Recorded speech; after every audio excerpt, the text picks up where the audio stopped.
Opening statements, George Floyd's family is making their message known. They held a prayer vigil last night at a church in South Minneapolis.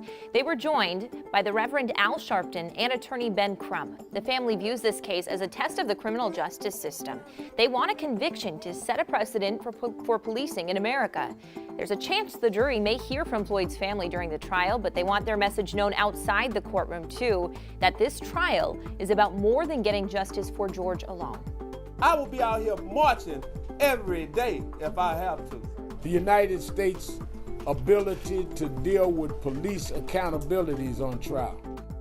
The family settled with the city of Minneapolis for a record $27 million. The Floyd family and their lawyer Ben Crump will speak this morning before the trial. We will also hear from George Floyd's brother this morning on the Today Show, which is, of course, right after sunrise. Yeah, it's going to be a busy morning and a busy next couple of weeks here in the city. Jen, thanks. The unrest after George